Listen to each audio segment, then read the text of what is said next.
Welcome, everybody. I hope you're all doing up. Make sure y'all can hear me. Welcome. I hope you're all doing well. If you can hear me, please put a 1, and then we'll know that we are in business. Nubbin, you're about to cause a disaster.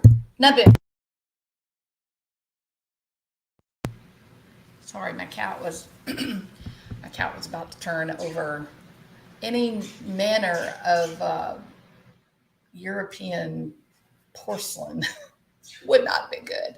All right. Hey, Muffin Top, welcome. And Creative Tutor, how are you guys doing? Marilyn, welcome. Snoopers, welcome, Snoop. Hi there, Marilyn. Yes, I hope you guys are all doing well. So my light, it's weird, isn't it? It's funky. Cole Medina. Let's see if we can get it the right color. That's kind of a weird color too. It's a party.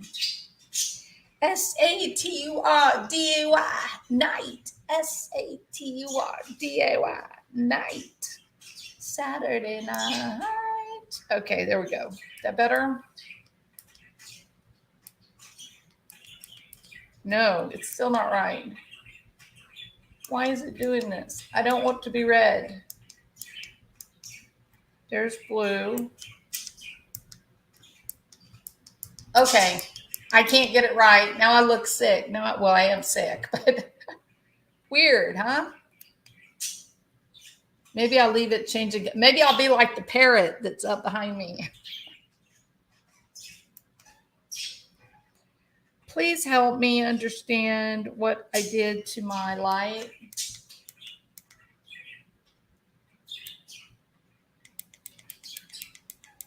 Well, anyway, I hope everybody is doing so great and so wonderful. Tomorrow we start. That is funky. Not in a fun, cold Medina way either. Weird. You would think that with a PhD, I could manage all these buttons, but there's clearly a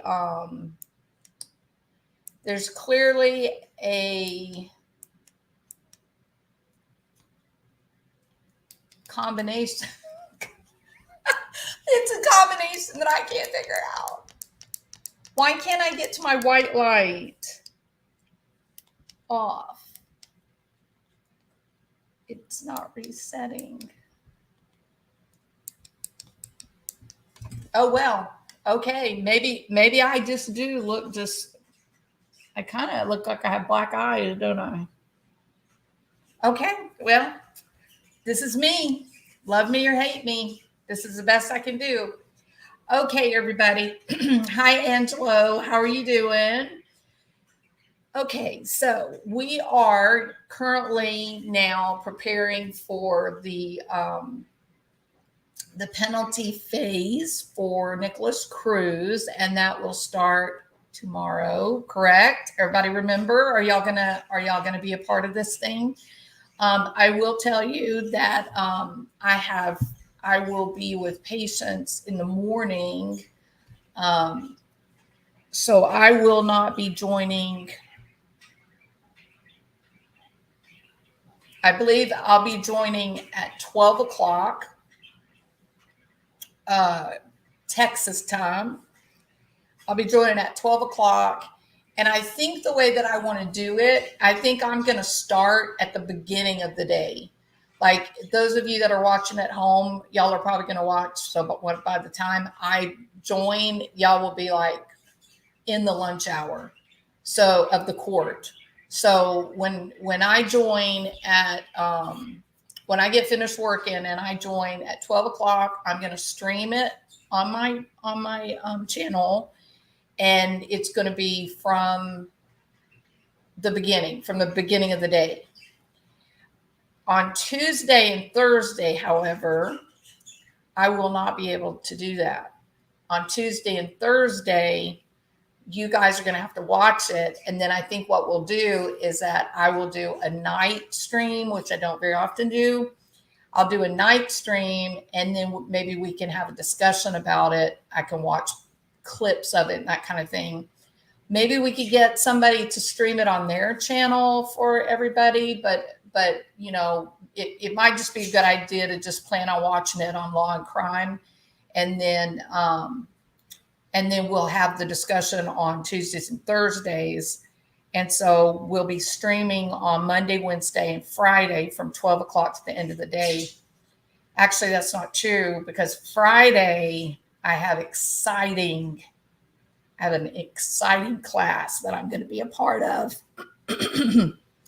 And I believe it does start this Friday.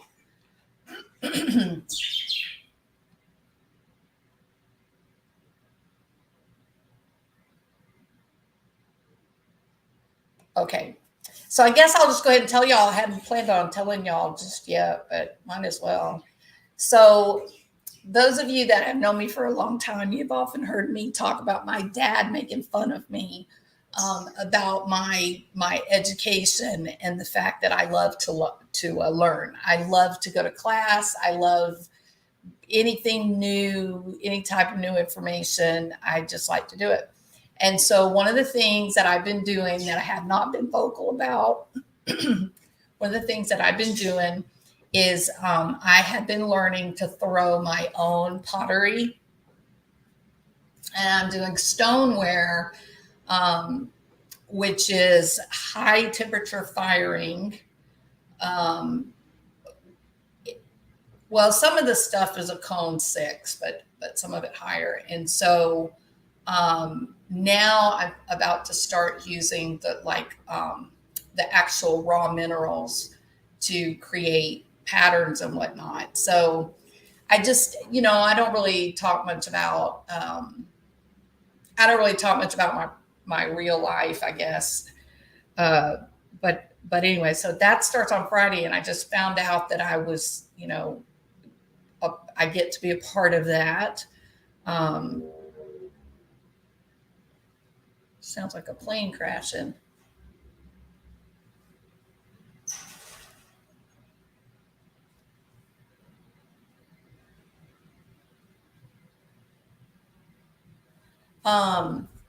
So that will be Friday. So what we'll do on Friday is I should be back. Friday will end up being like Monday and Wednesday. I will start the stream at around 12 or 1. My class is in the early morning. So we'll start the stream at about 12 or 1. So Monday, Wednesday, and Friday, we're going to watch the whole day, but we're going to start it at 12 o'clock. And then on Tuesday and Thursday, we're just going to have to do like late night discussion panels. So if you guys could plan on watching that day, take notes, and plan on coming up on the panel that night to talk about what you saw, what your reactions were, then that at least will keep it interesting, right? So so let's, if you guys can help with that, that'd be great. Pink, how are you doing? I was thinking about you. Didn't you aren't you now at your mom's house? I still have ceramic makings I made when I was 19, one being a cow butter dish I gave to my parents. I would have broken it by now had I kept it. Yeah, but our parents, aren't they wonderful? they just, well, the things that we've made in our childhood, they just treasure them and take such good care of them. I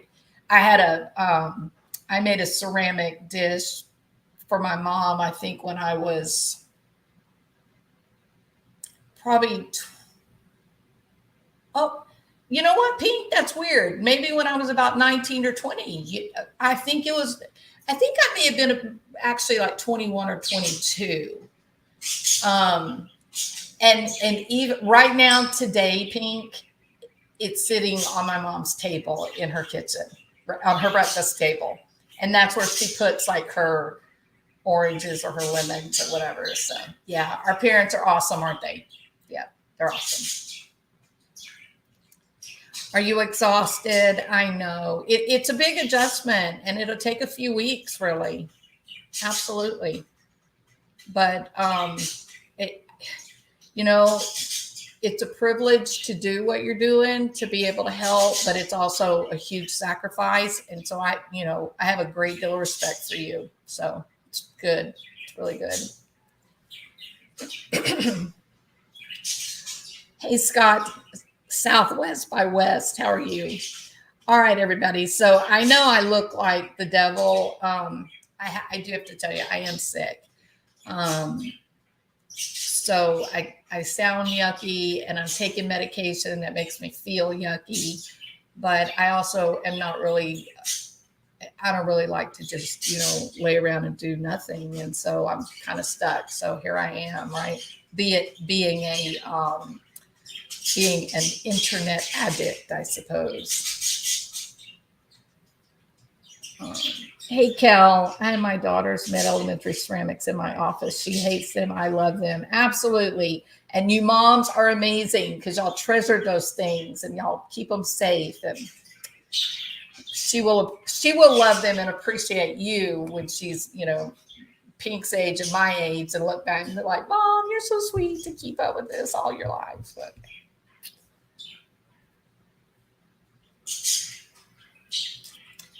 I was hoping a few days. It's strange. I resigned from my job. Yeah, I know. I remember that's going to be really hard, Pink.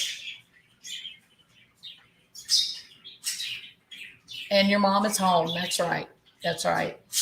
It is very difficult for someone who has been a professional. They've loved their career and embraced their career. It is very hard to leave it, even to leave it in the best of circumstances, even to leave it in terms of helping, your parents, or staying home with little kids, or just retiring, that it's just time to retire. I just don't think we give a lot of attention to really our identity and how much of who we are is wrapped up in the job that we do every day. So it can be very, very difficult to make the decision to leave, but that doesn't mean that it's the wrong decision. But you're a smart person. I would say, the first order of business is figure out where are you going to get your joy. Like you've moved to a new house and you've got a new daily responsibility. But that doesn't mean that you're not still human and need your joy. So when you were working, you had your own apartment, your kids were coming by all the time, you got a certain level of joy. You still are going to require times of joy. It's just going to be a bit different. I know one of the things with Pink's channel that I look forward to is she always does like a sunset, and then talks about her life and the things that are going on. And so I thought, I hope that you look and find a really good place to give us a beautiful sunset to watch as you kind of go through this adjustment period. And, lean on your friends. Lean on me when you're not strong. I've been a working nurse for 30 years. Yeah. Sorry to hear you're not feeling great. I am sending you some healing vibes. Thank you so much, Scott. I appreciate that. I feel pretty bad. I do. Last night was pretty brutal, really. had a very difficult time. Stayed propped up all night. Got up multiple times through the night to find a place to just sit. I sat at the kitchen table for probably maybe an hour, hour and a half. My joy is maintaining my mom's dignity. Sunset 30 minutes from me. I'll still have them, just not as frequent. There you go. Well, you are a special person, Pink. You really are. I have a lot of respect for you. Absolutely. All right. We need a new Chill Hill. That's right, Annette. Got to find a different Chill Hill. This time it's going to be a country Chill Hill, y'all. All right. I laugh listening to Pink try to say y'all. We're gonna need some y'all lessons. You know what I'm meaning? Because y'all up there, y'all don't say it right. Y'all need to say it like we say it down here. Man, I'm freaking out about the color. It's weird.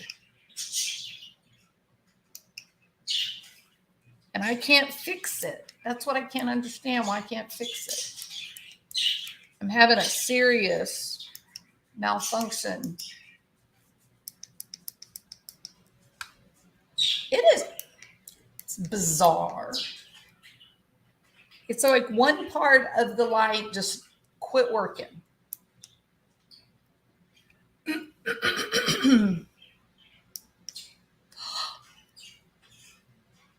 I think I fixed it.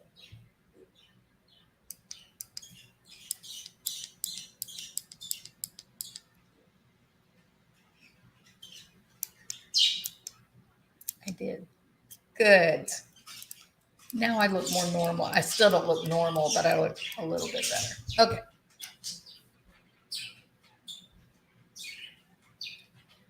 Chill Hill is so beautiful. I have to go back there. It is absolutely gorgeous. And the colors of the sunset are absolutely amazing. I can tell you this, Pink. They say that the most beautiful sunsets in the world are over Cairo, Egypt. Now, let me explain why that is. Well, not over Cairo, but near, if you're near Cairo.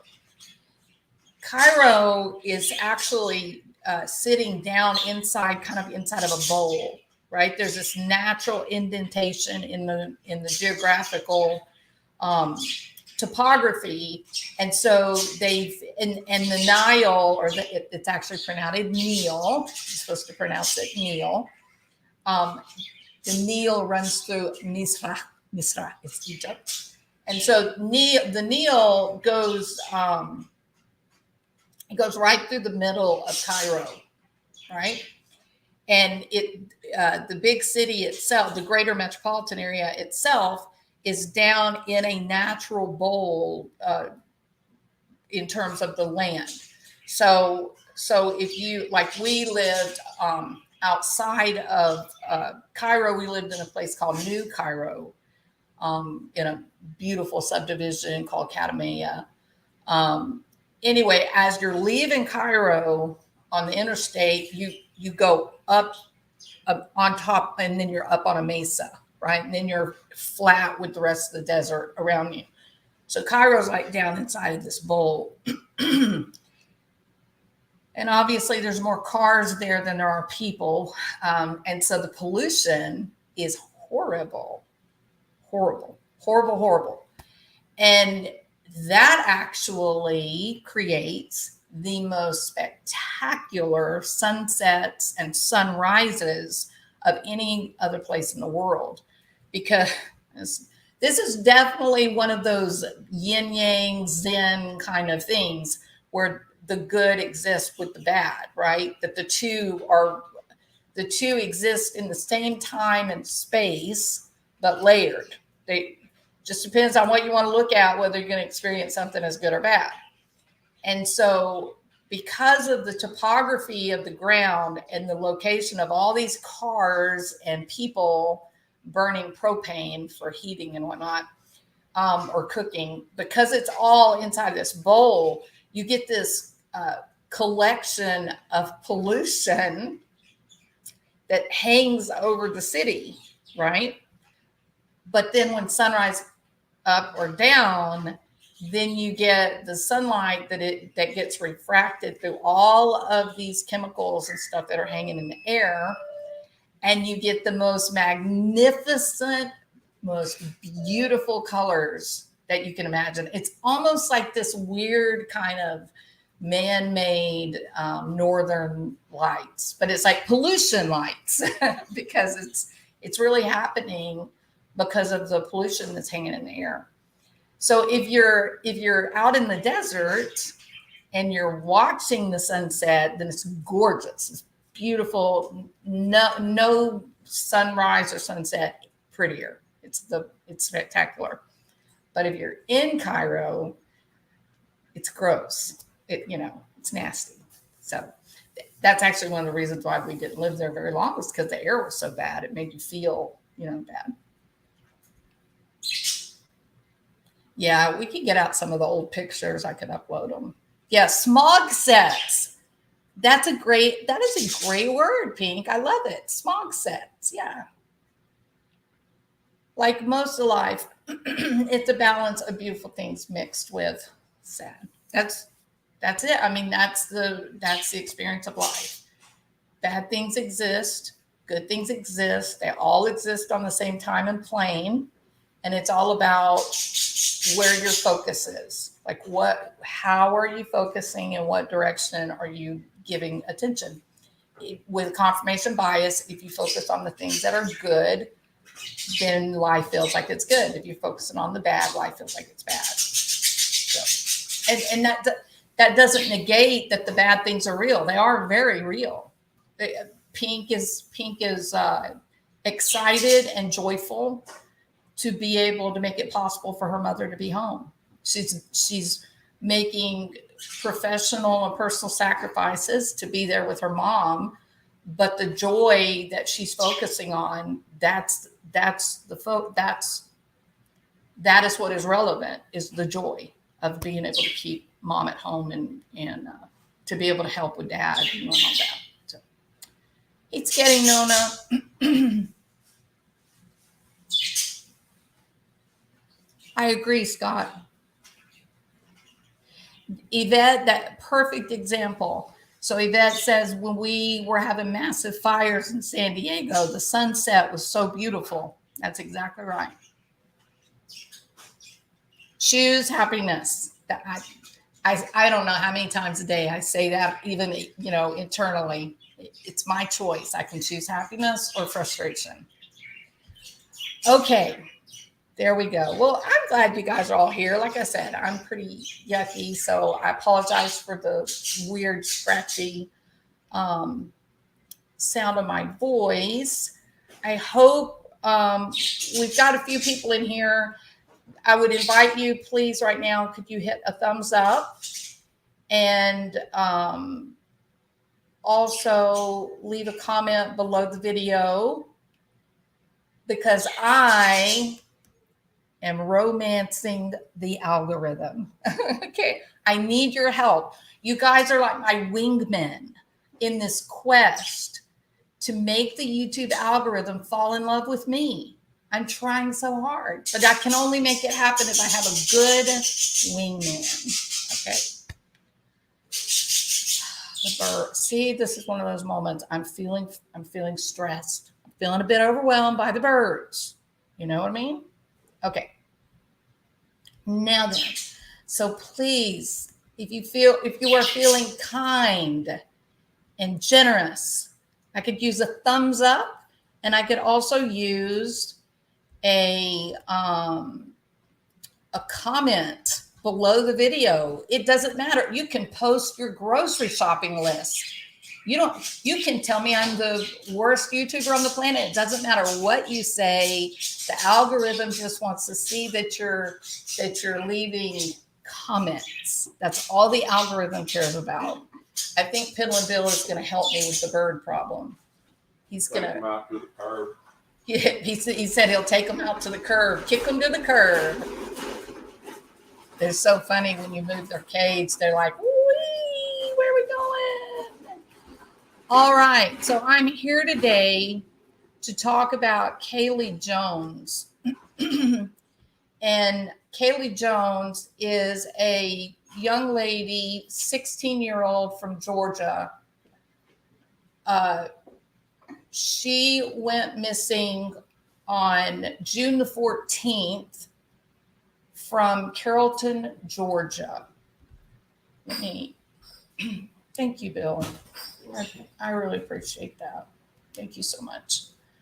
Okay, so let me make this bigger for you guys. Yeah, she'll start barking. Okay, so Kaylee is one of those stories that breaks my heart and makes me angry. It's important. And it is very important to me, sort of one of my I guess you could say one of my soapbox issues.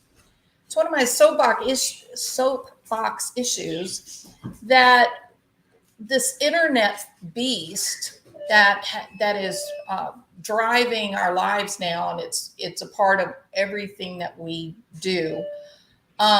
We are letting it hijack our children, right? Parents have always fought with the idea on setting limits for their children. And up until 10 years ago, maybe even 5 years ago, setting those limits included things like, what age is it going to be okay for my child to go to a party? Do I let a 14-year-old go to a party with no adult supervision? Do I let my 12-year-old go? Do I make my kids wait till they're 16 before they go to one of these parties where they will certainly encounter drugs and alcohol? At what age is it safe to trust my child and the rest of the world to go engage in one of these parties where they're going to experience peer pressure and they're going to be exposed to things for the first time, right? And hopefully you've trained them how to say no and how to resist peer pressure and whatnot. So those, can I spend the night? Everybody else just spend the night. Why can't I? So parents have always battled with, where are those lines? Where are those safe lines that will accommodate my child's developing years, to let them engage in developmentally age-appropriate activities without being too restrictive, but even worse, being too lenient, right? You don't want to be an uninvolved parent. You don't want to be a permissive parent. Permissive parenting can carry a great number of negative impact, in some ways as impactful long-term as authoritarian type parenting, where you're very judgmental, where you have very high expectations, low support, maybe punitive behaviors. It's not all being permissive is setting the kid up for failure. Just like being, authoritarian. You want to be authoritative. You want to speak with authority, be educated, inform your child of information they need, but you don't want to be punitive and hurtful and controlling, and all that. But you also don't want to be permissive.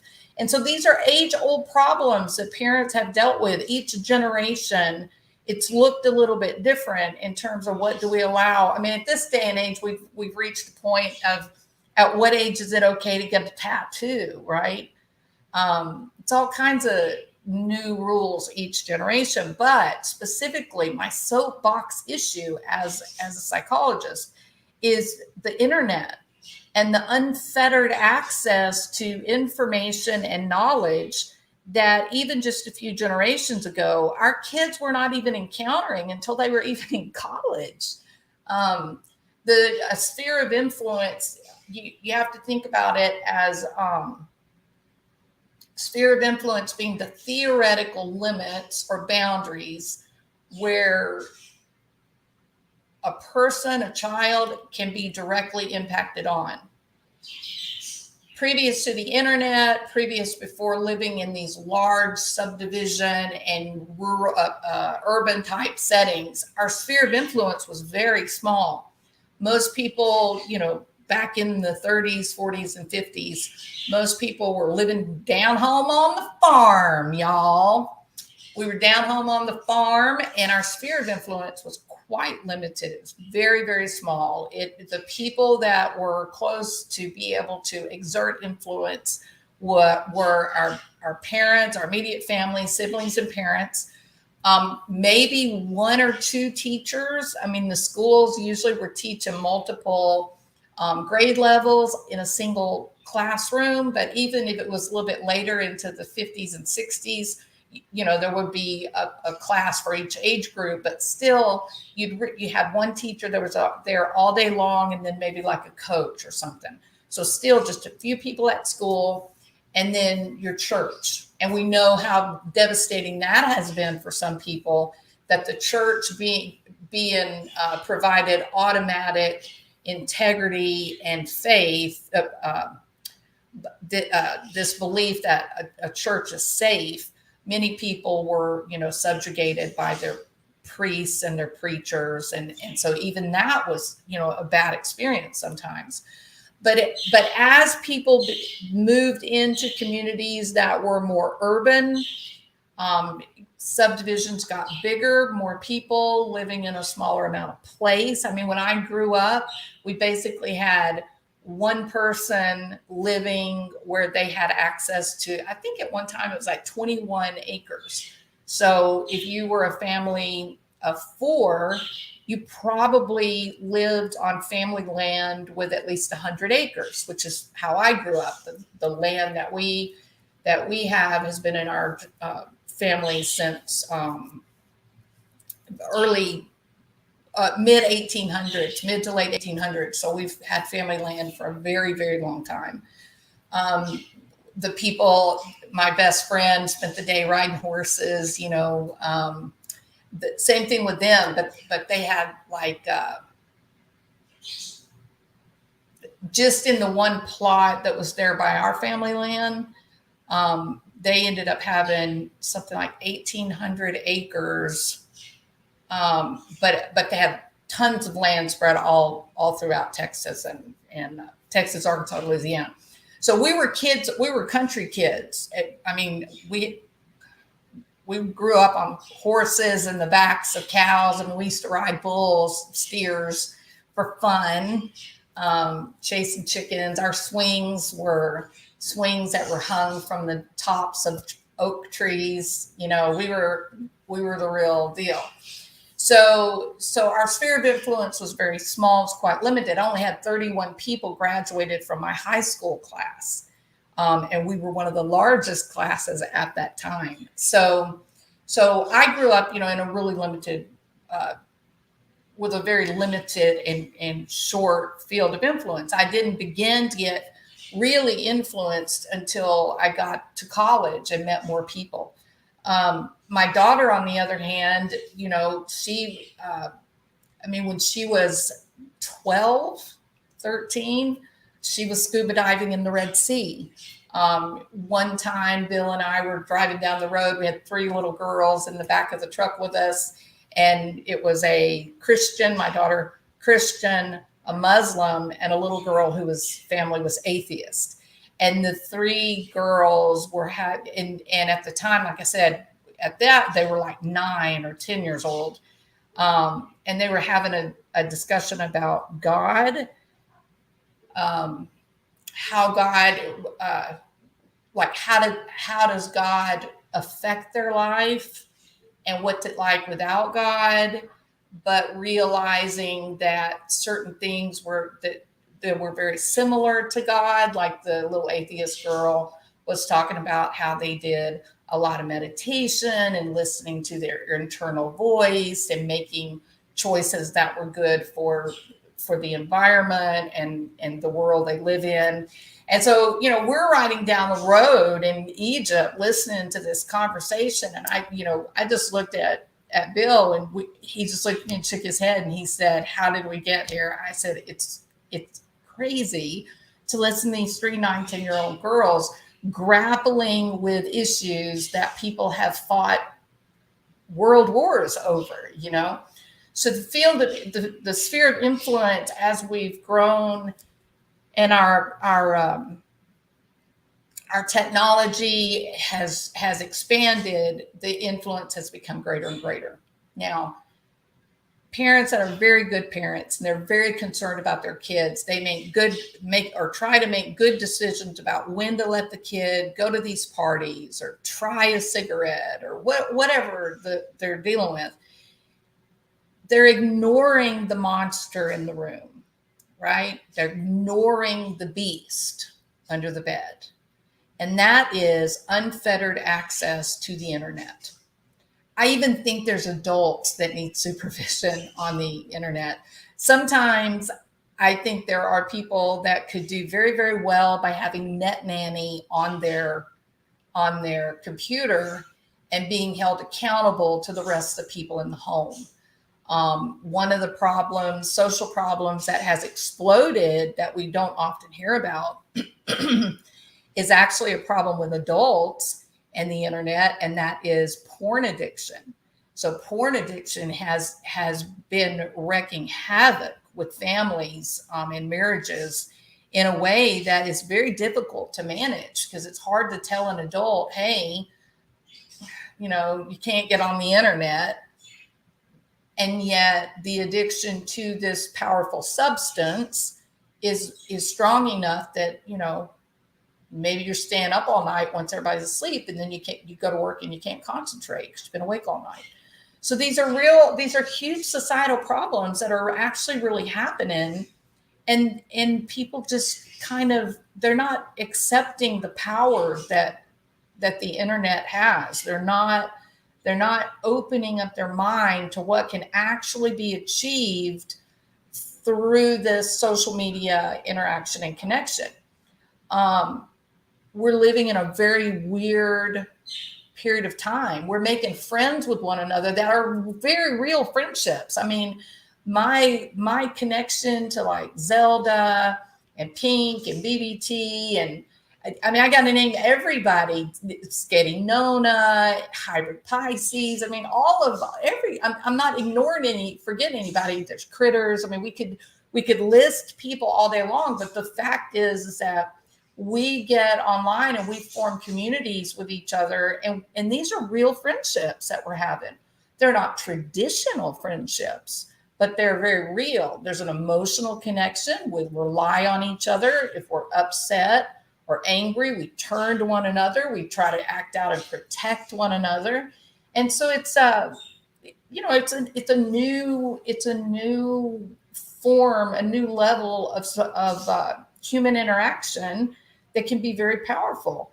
And again, we're ignoring the fact that this thing that can bring friendship, education, beautiful sunsets from around the world, this thing that can bring all this beauty and all this positive change in our lives, it also can bring the beast.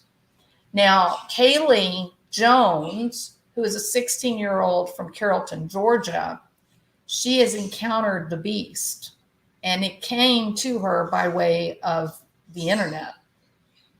Her family moved to Carrollton, Georgia from Florida in 2021.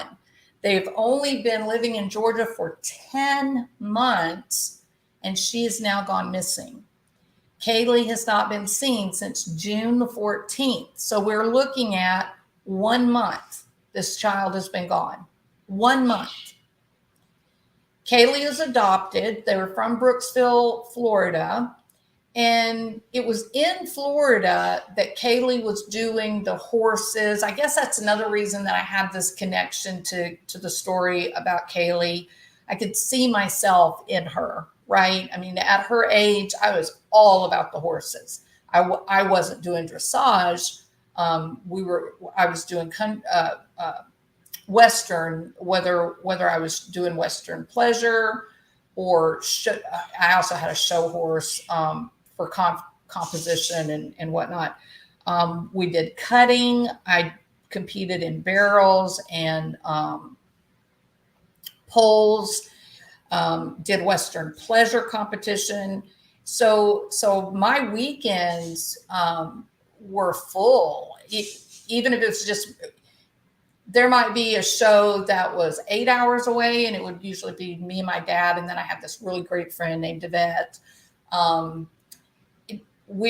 That was our whole lives. I mean, after school, we went straight out to the stables. We were at the stables till the sun went down. And then, the next day, get up before the sun came up to go out to the stables again to feed in the morning, then go to school.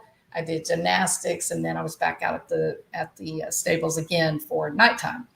So when I read this, and that she was doing dressage, and Kaylee was competing with showmanship and whatnot, I felt a connection. I thought I get her. I get this 16-year-old young lady who's present in her life. She's enjoying her life. She's got hobbies. She's got people that love her, and she's, working hard.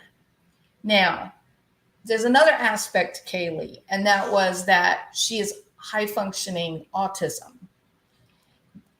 To be very clear, those of you that have not really ever encountered some of these people that are high functioning autism, I have one word for you: Elon Musk. I'm not diagnosing Elon as being on the spectrum, but I am saying that people that are on the spectrum, they're very high functioning, high IQ, special skills. They're very similar. Their mannerisms, their body language, the manner of speech is very similar to Elon. I can definitely envision that someone might say, "Oh, Elon Musk has got to be, high functioning autism." There are many physicians. There are many judges and attorneys. There are tons of engineers and researchers that are all on the spectrum. Having autism does not mean that there is intellectual disability. Those are two completely different things, completely different. So Kaylee is one of those young ladies with a special skill. I'm sure she had high IQ. She was very focused on the horses. She was competing in dressage and in showmanship. And so, it just seemed like she was doing really well, but she had some little behavioral quirks and some things that were a little bit odd. For one thing, she would have strict adherence to time limitations and awareness for scheduling. This is something that is shared by universally, I would say, people that are on the spectrum. While they struggle with things like calendar, they are almost slaves to routine and structure. That routine, knowing what's going to happen next, knowing the flow of the day or the flow of the event, those are things that keep them calm because they feel a sense of safety. As long as they have a vision of the day and the day matches the vision, then they excel and they do very, very well. But again, with autism, there is an internal neurological structure that can make it very difficult for them to manage things like time. Anything that's abstract can be really difficult for them to work with, to use their fluid reasoning with something that's abstract, no matter how high the IQ.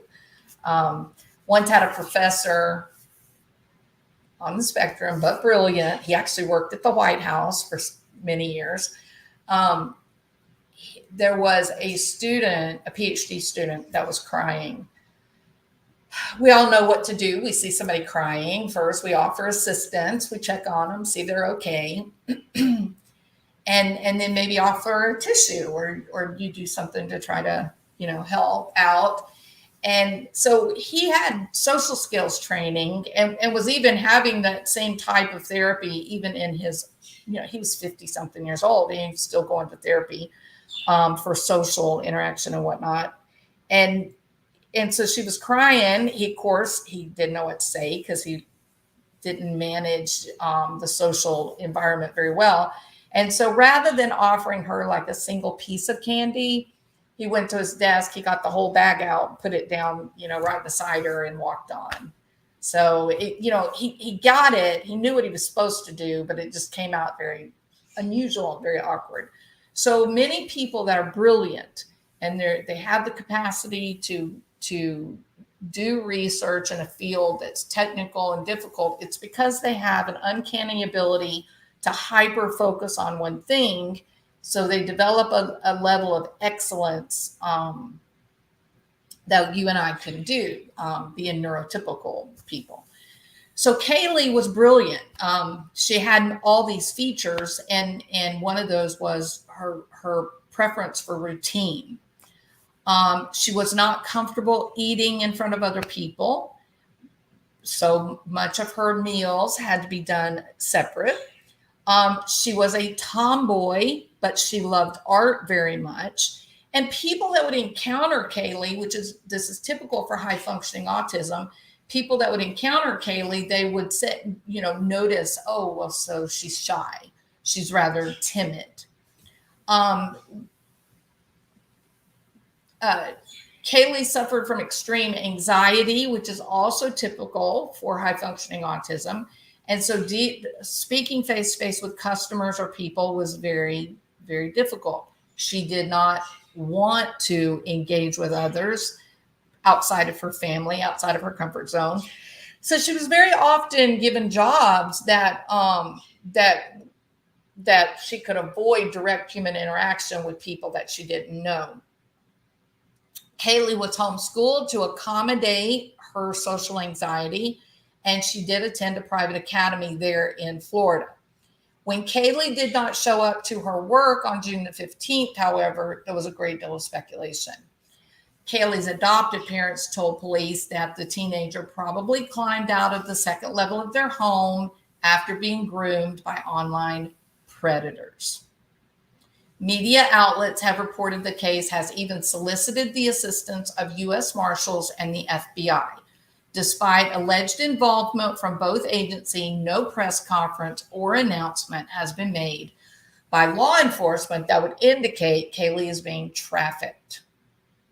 But the parents feel certain that, and which makes me think that they found something on her computer that she's not capable of direct human interaction with people. And so these kids very often will gravitate to each other online.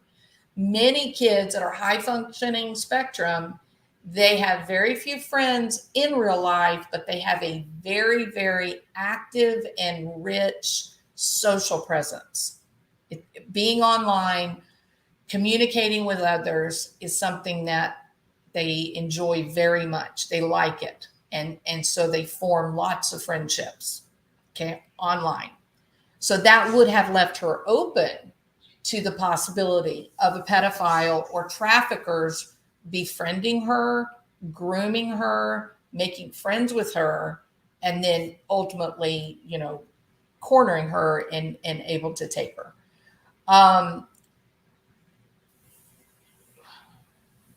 Now, the picture before Kaylee vanished is different. The witnesses that are local to Carrollton say the teenager ran away before. This was not her first time, and that her own parents had stated that there was turmoil in the household, lots of fighting.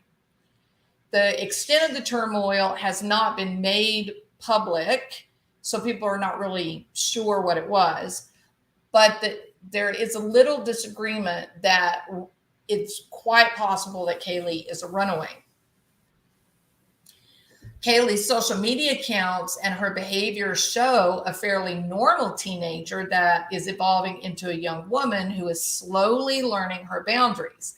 I'm going to reinterpret that statement to what is more commonly encountered with high functioning autism in females. And that is that they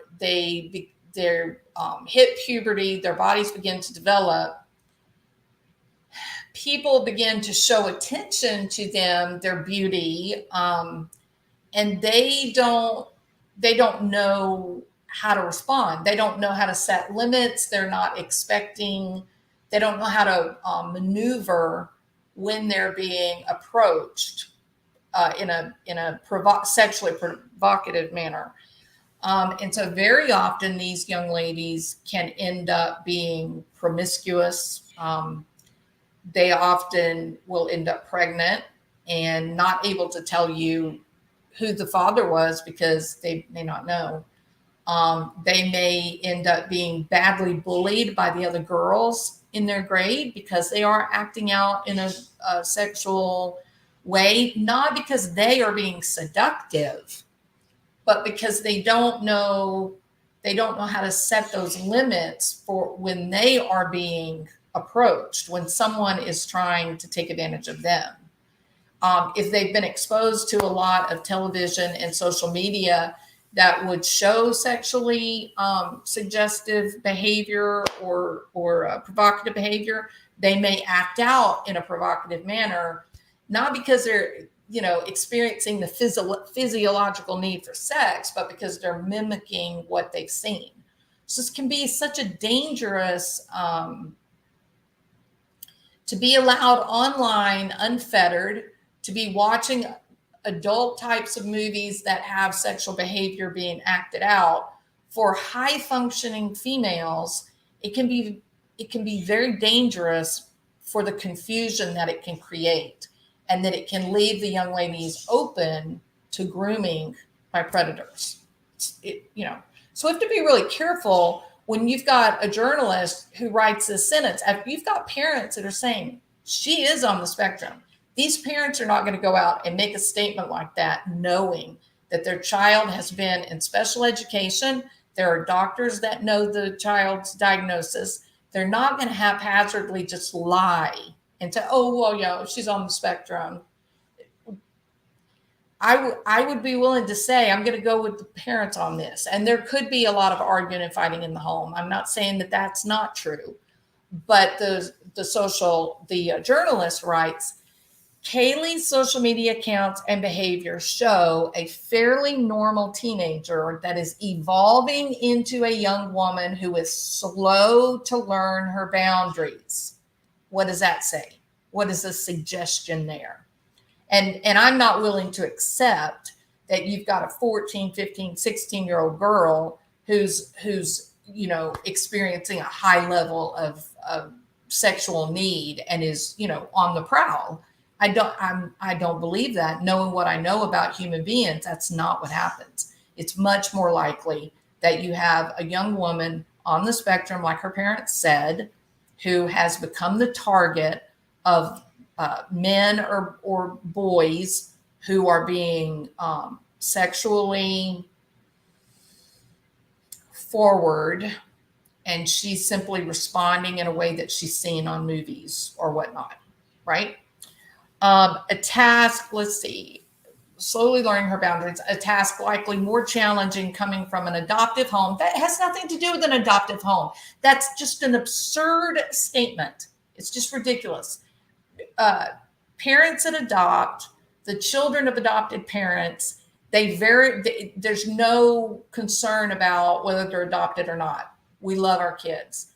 We are loved. As adopted children, our parents love us. They don't stop to think whether we're adopted or not.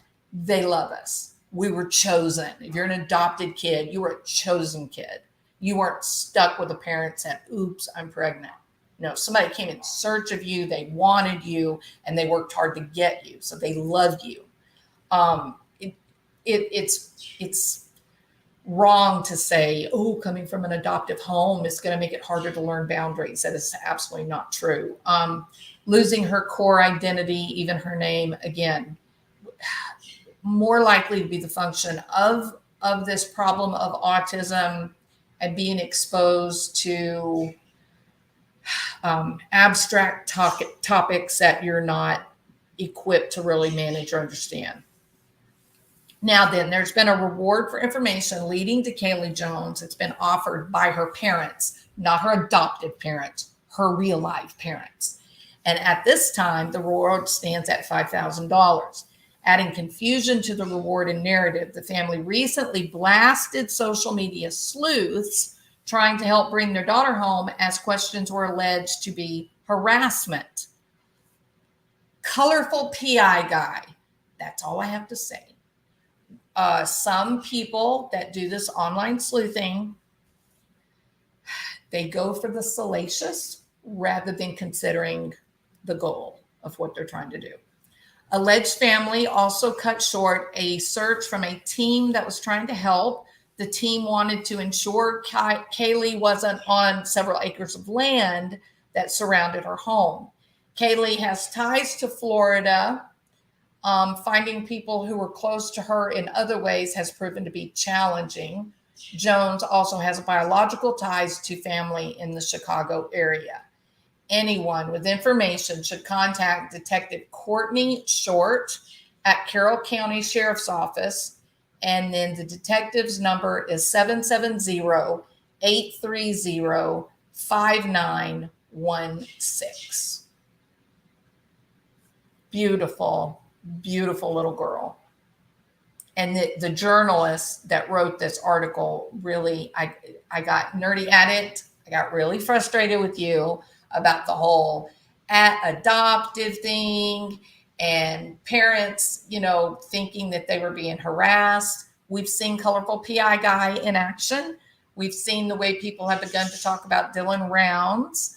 None of those things are important. It doesn't matter. The reality is children grow into adolescence, grow into young adults, grow into adults that all become sexually active.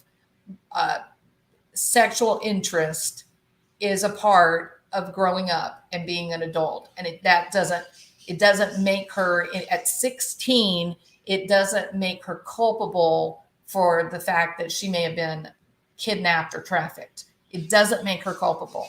Every 16-year-old out on the planet is having some degree of curiosity and interest, exploration related to sexual activity. So to equate her being missing to the fact that she may have had some sexual interaction online and she's adopted, neither of those two things have anything to do with the price of eggs in China. I think it's much more instructive and accurate to consider this is a young lady who's been described by her whole life as being shy. She has identified high functioning autism. She had developed a large group of online friends and social activities. We know that pedophiles go online in search of kids to groom for trafficking or to assault. And it's more likely that she succumbed to the grooming of a group of, whether it's pedophiles or whether it's actual trafficking, we don't know.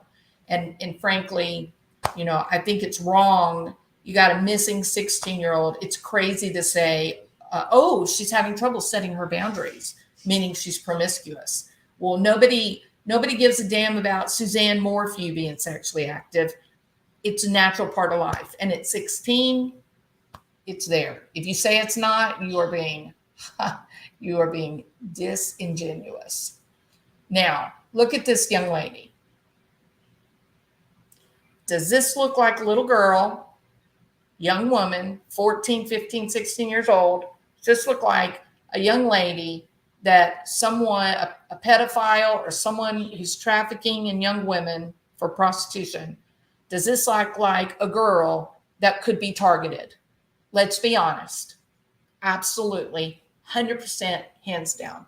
So if she's playing games online, she's in social chat rooms, she's on social media or whatnot, and one of these perverts finds her having high functioning autism, not really being very adept at understanding social interaction, it's possible she could have been approached and groomed easily in the form of handsome young man. Oh, you're so beautiful and attractive.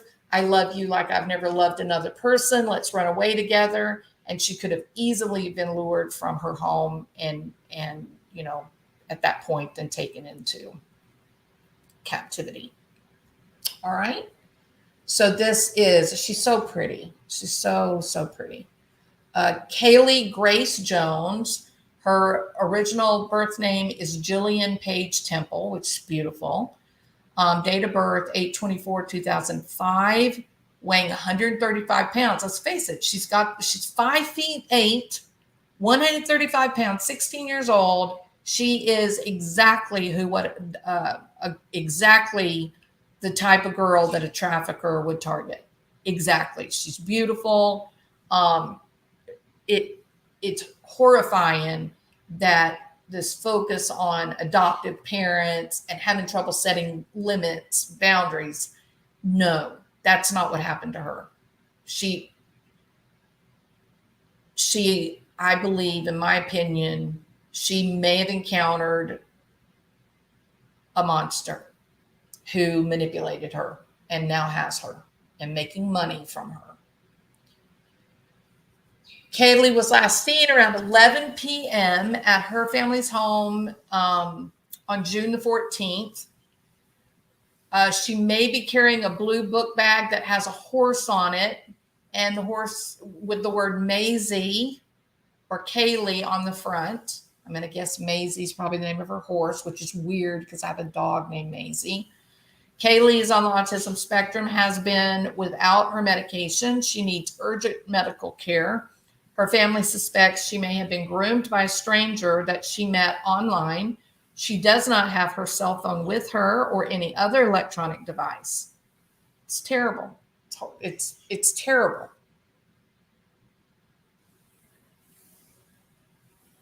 Okay. So this is, and I love Nerdy Addict. Don't get me wrong. I love Nerdy Addict. I'm not passing judgment on Nerdy Addict, but I am saying that I think that when we have these kids, these young people that go missing, and we draw attention to things like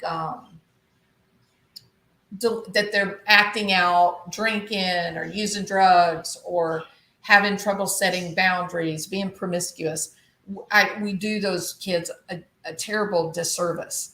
We take the urgency away from the situation. If police believe that this girl is a runaway, they're not going to search for her. It's unlikely, with her being 16 and on the spectrum, it is unlikely that she would run away.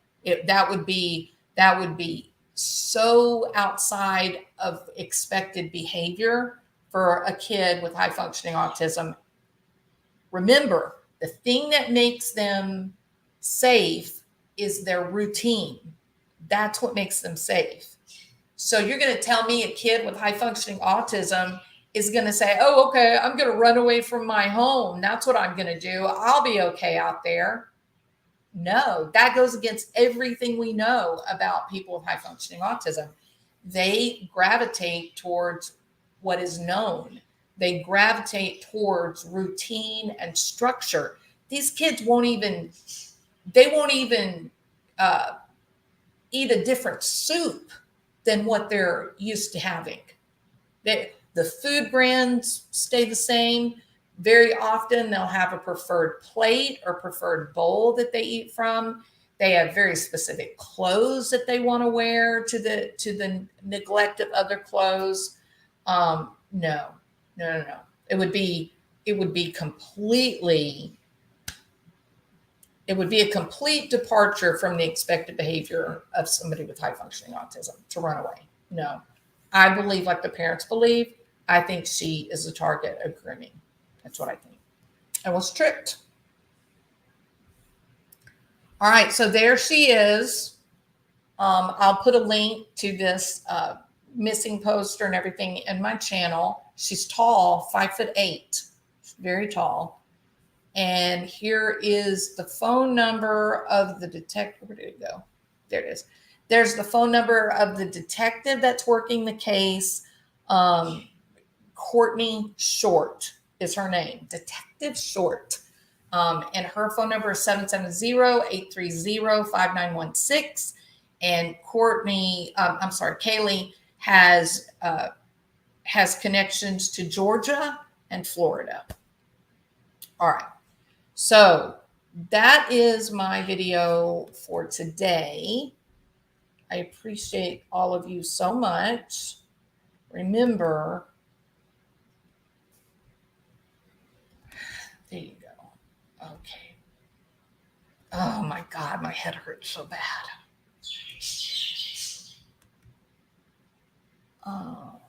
Gannon Stout. Okay. She's very beautiful, Scottie Nona. Yeah. Hoping she's found. Hey, Emily. Good to have you. Hey, Autumn Fragrance. How are you? You know what, Autumn Fragrance? I think you're a troll. That's what I think. She is not a runaway. You would be wrong about that. And you're also wrong in thinking that Nicholas Cruz is just a poor, misunderstood little boy who needs a teddy bear. So, yeah. So Autumn Fragrance is a troll, you guys, but harmless, a harmless troll. It's a troll looking for some friends. Hey, Bebop. Thank you so much, Hybrid. Good to see you. Hey, Diamond Paul, welcome. Good to see you. Always good when I see you. But no, I'm glad you're here, Emily. Okay, so right now, while we're all thinking about it, please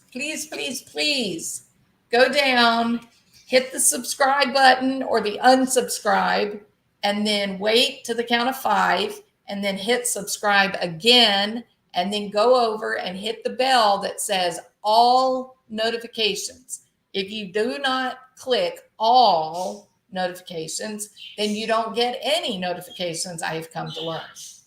Okay, that's according to YouTube. So you got to hit the highest standard, which is notify me of everything from this channel. So hit the notification for all. Also, remember, I'm asking you guys to be my wingman. I am romancing the stone. No, I'm not romancing the stone. I am romancing the algorithm. I am trying to get in bed with the YouTube algorithm. So I need you guys to help me date the algorithm. I need you to help me by clicking the thumbs up and then going under the video and leaving a comment, even if it's your grocery shopping list. How about this? Why don't you go under the video and write a comment that just simply names your favorite flavor of Ben & Jerry's ice cream? There you go. We could go with that one. Or you could go under there and put the politician that you love to hate. But you can't say Donald Trump because everybody loves to hate Donald Trump. There's plenty of choices out there. The person you love, the politician that you love to hate. Okay. All right. Did I leave something out? So hit unsubscribe, hit subscribe, hit all notifications. Then make sure that you go to the thumbs up. Then make sure that you leave a comment, the politician you love to hate, beneath the video. And I will make a link, make a appropriate missing poster that I can put in my community tab. So everybody will have access to that. I hope that you will remember this young lady's face. Pay close attention to what she looks like. Remember, she's tall, 5'8", even though she's only 16. She is anywhere between Georgia and Florida. And let's see if we can't maybe find her and try to bring her home. It's my fear that the internet is, the wolf at the door. The internet is the wolf at the door. It's the beast that we don't even know that we've welcomed into our home. We've welcomed it in. Everybody's got a computer or an iPad. Our kids are being left to get on computers and iPads late into night. Mom and dad have no idea what they're looking at. There's no idea what they're being exposed to. I think we need, as parents, to do a little more supervision and try to police the social media influence on our kids more, if not more than what we do in limiting their ability to go to parties or who they're going to spend the night with or grounding them because they got caught drinking. You know, we need to be careful that the beast is at the door. We really do need to be careful. All right. I hope you guys have a wonderful afternoon. Tomorrow is the start of the penalty phase for Nicholas Cruz. I will be starting at noon. Although the court will start at 9 a.m. I do work, and so I'll be working Monday, Wednesday, Friday. I'll start the coverage at 12 noon, but I will start from the morning. Okay. Tuesdays and Thursdays, I need you guys to watch the trial, take notes, and be prepared to come up on a panel on Tuesday and Thursday night so that we can talk together as a group about what we saw, what our opinions were, what to look for. And then on Saturday and Sunday, we're just going to talk about Nicholas Cruz and the penalty phase. And hopefully we won't have any crazy expert witnesses. Hopefully they'll all be normal people, right? Hey, Snow Lion, welcome. Hi, Unique Trauma Obsessed. How are you? All right, everybody. I thank you for ignoring my scratchy throat. Please, please, please, will you hit the thumbs up? Also hit the bell that says all notifications and leave some kind of comment under this video. Y'all are awesome. Thank you for overlooking my illness, and I will see you tomorrow. Talk to you later.